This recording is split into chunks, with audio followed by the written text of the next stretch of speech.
領袖論，作者青蘋果，愛萬民靈修分享。耶穌叫他們過來，對他們說：你們知道外邦人有君王為主治理他們，也有大臣操權管轄他們。只是在你們中間不可這樣。你們中間誰願為大，就必作你們的用人；誰願為首，就必作族人的僕人。因為人子來不是要受人服侍，乃是要服侍人，並且要捨命作多人的贖價。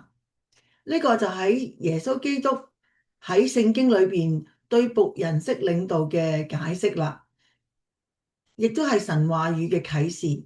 要成為一位偉大嘅領袖，你必須對你自己所帶領嘅人，所有嘅人充滿愛心，就好似主耶穌基督一樣。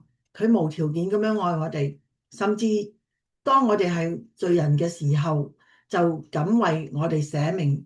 你想體驗耶穌基督無條件嘅愛嗎？如果你真心悔改，相信佢同埋佢嘅復活，你就能夠得到佢無條件嘅愛，好似活水一般咁樣滋養你，使到你能夠有愛人如己嘅力量，成為一位偉大嘅領袖。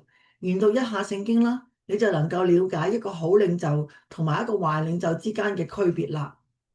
喺基督教嘅語境裏邊，最糟糕嘅領導咧係指個人將個人嘅野心、權力同埋私利置於被領導者嘅福祉同埋對上帝旨意嘅服從之上。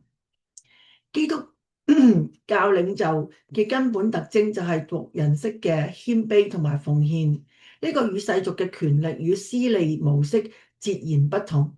聖經提供咗關於一啲好糟糕嘅領袖嘅警示故事，亦都提供咗關於優秀領袖嘅鼓舞人心嘅榜樣。呢啲都係可以成為我哋嘅鑑戒。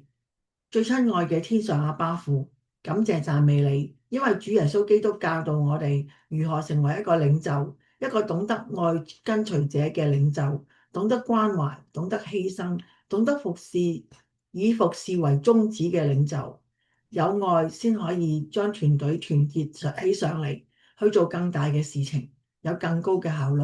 呢啲嘅提示讓我哋知道點樣去關愛人，點樣去領導人。祈禱係奉主耶穌基督嘅名求，阿門。各位網上面嘅朋友同埋主內嘅弟兄姊妹，如果你有感動嘅話咧，就俾個 like 我啦。如果你覺得可以同朋友分享咧，就可以撳 share 啦。如果你覺得我想知多啲愛萬民靈修分享嘅小道理嘅話咧，就可以撳右下角嘅鈴鐺，免費訂閱神嘅平安頻道啦。願神大大嘅祝福你，再見。